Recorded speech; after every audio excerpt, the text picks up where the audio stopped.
ये है SP media network और आप देख रहे हैं अनुभवी आंखें न्यूज। आपका चैनल, आपकी आवाज।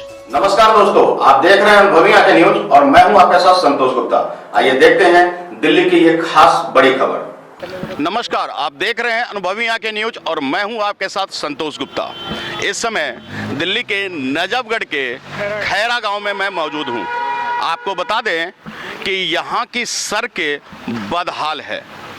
सरकार अगर है बेखबर तो जनता लेगी खबर, और इसी के दौरान आज हम खैरा गांव जनता के बुलावे पर हैं। जानने की कोशिश करेंगे कि आखिर जनता क्यों है परेशान।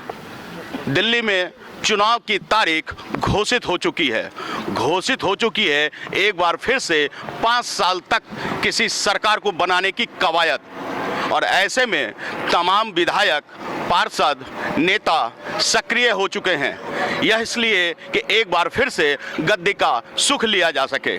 ऐसे में हम खैरा गांव के निवासियों से जानने की कोशिश करते हैं कि चारों सड़क क्यों जलमग्न है।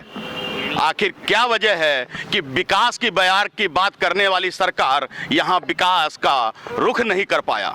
क्या वजह है कि यहाँ विकास अब तक नहीं दिख रही। बच्चे और बूढ़े सभी हमारे साथ हैं। आइए जानने की कोशिश करते हैं क्या है उनकी तकलीफ। क्या नाम है आपका? मेरा नाम सर सदाराम है, गांव खैरा है। हमें आने जाने में इतनी परेशानी ये है, 5 साल विधायक को बने हुए हो गए हमारे गांव में, आज तक एक भी ईंट हमारे गांव में विधायक जी ने नहीं लगाई है। कारण क्या पता नहीं क्यों रुष्ट है। हम तो केजरीवाल के विधानसभा में जब पहली दफ़ा चुनाव हुए, कैलाश जी विधायक बने, जब हमारे गांव से 900 वोट गई है, फिर भी वो कह रहे हैं मेरी वोट नहीं दी। अभी कौंसल का इलेक्शन हुआ, उसमें वो नाराज चल रहे हैं। आप ये बताइए कि अब आपका क्या कहना है कि सड़क नहीं तो वोट नहीं? अब तो सड़क नहीं तो वोट नहीं। हमारे गांव में स्कूल की हालत देख लिए, सड़कों की देख लिए, चारों तरफ ना आप देख लो, इतनी पब्लिक बुरा हाल सड़कों का है। सड़कों का बुरा हाल। बच्चों से बेटा, आप यहाँ पे रहते हो, स्कूल में पढ़ते हो, ठीक है। ये सड़कों का हाल कितने दिनों से है ऐसे? ये बहुत दिनों से है। हम स्कूल के ड्रेस में जाते हैं, आप सुबह देख सकते हैं, जब गाड़ी बहुत तेज की निकलती है और तो छींटे पड़ते हैं। हाँ, छींटे पड़ती है, सारे कपड़े गंदे परेशानी हो रही है। तो काफी कितने समय से, कम दम 1 महीना 2 महीना, कितने समय से? कई सालों से है। सालों से। जैसा कि आपने सुना कि सालों से, एक बच्ची हमारी है स्कूल की जो कह रही है सालों से है, और सबसे परेशानी के सबब तब बनता है जब ये स्कूल के लिए निकलती है, कॉलेज के लिए निकलती है, और कोई गाड़ी इसके साथ बगल से गुजर जाए तो इनके कपड़े खराब हो जाते हैं कीचड़ से। सवाल कीचड़ का नहीं है, सवाल एक्सीडेंट का नहीं है, सवाल उठता है कि विकास यहाँ क्यों नहीं, यहाँ विकास का सूरज क्यों नहीं उगा। आखिर सवाल यह बनता है कि आखिर ये चारों सड़कें जलमग्न क्यों है। बाबा, आपका नाम क्या है? चालाराम यादव। यादव जी, आप ये बताइए कब से आप ऐसा देख रहे हैं? ये 4 साल से देख रहे होंगे, यही हाल हो रहा है। आप हमारे पीछे ये ट्रक देख सकते हैं जो बीच पानी में खड़ा है। सड़कें जलमग्न है, गंदगी का अंबार है, स्वच्छता अभियान यहाँ नहीं है। आप हमें ये बताइए कि ये हालात कब से है? 5 साल हो गए इसको। 5 साल हो गए। इस 5 सालों में इस हालात के साथ आपने अपने आप को ढाल लिया, या आपने इससे निकलने के लिए कभी किसी प्रशासन, किसी नेता, किसी एमएलए, किसी एमपी के पास भी गए?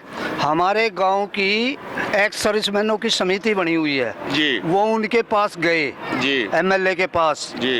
एमएलए से कहने लगे नमस्ते जी, तो उन्होंने नमस्ते नहीं ली, उन्होंने सीधा जवाब दिया हाँ बोलो कैसे आए। ये जवाब देते हैं एमएलए जी यहाँ पर। आप बताएं कि आपके नज़रों में यहाँ की सड़कों का विकास क्यों नहीं हो रहा है? पता नहीं जी क्यों नहीं हो रहा। 5 साल हो गए तो यही कंडीशन है, खूब हांड लिया एमएलए, आप लोग सब जगह हांड लिए। कितनी ना बने जी ये कितनी ना भाई। आप कुछ कहना चाहेंगे? भाई यही है, आप देख रहे हैं भाई, पानी बढ़ा हुआ है, कोई सुधार नहीं हुआ 5 साल से। कई बार अधिकारियों से भी मिले हैं, पूरा डेपुटेशन लेके गए हैं जी, उन्होंने आश्वासन दिया है कि भाई हो जाएगा, लेकिन नहीं हो पाया। नहीं हो पाया। इन सड़कों के बारे में आप क्या कहेंगे? जी मैं तो कहने, मेरी शॉप भी बराबर में है, इसने 5-7 साल हो लिए ऐसे टूट रहा है रोड, और नाला अभी है इधर साइड वाला अभी बना है। अच्छा। पहले भी पानी भरा रहता था और आज भी बगैर बारिश के भी पानी भर रहा, देख लो तो। नहीं पहुंच पा रहे हैं, उनके जगह जगह कार्यालय हैं, आप वहाँ जाकर के कभी आपने निवेदन नहीं किया? वहाँ पे पहले प्रधान इतने बैठे रहते, वहाँ तक बात ही करने नहीं देते, वहाँ तक पहुँचने नहीं देते थे। बात लोगों की शिकायतें हैं कि आखिरकार इस सड़क की सुधि कब ली जाएगी।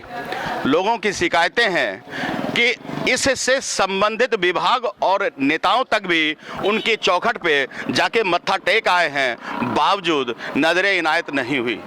बदहाली का आलम यह है कि सड़कें बजबजा रही है, बीमारियों को आमंत्रित कर रही है, दुर्घटनाएं संभावित है, और फिर भी सरकार है जो अपने कानों पर जूं नहीं रेंगने देती।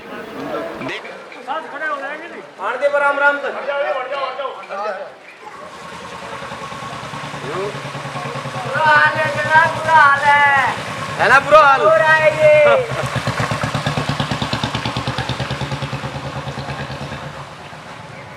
हाँ यार ये बच्चे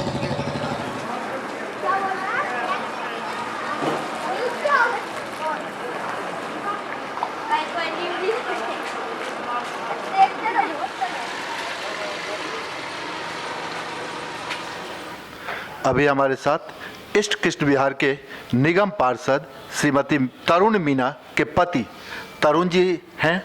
हम इनसे जानने की कोशिश करते हैं कि इनके क्षेत्र के अंतर्गत आने वाला खैरा गांव, जहां के सड़कों की स्थिति बहुत ही बदहाल है, इस संदर्भ में इनके क्या प्रयास रहे हैं, वहां के नागरिकों, आम जनता की जो समस्याएं हैं, उन समस्याओं को दूर करने के लिए इन्होंने क्या कुछ किया।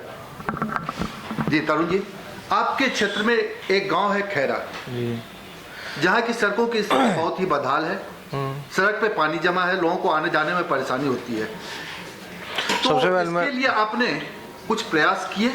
सबसे पहले मैं सभी को नमस्कार करता हूं।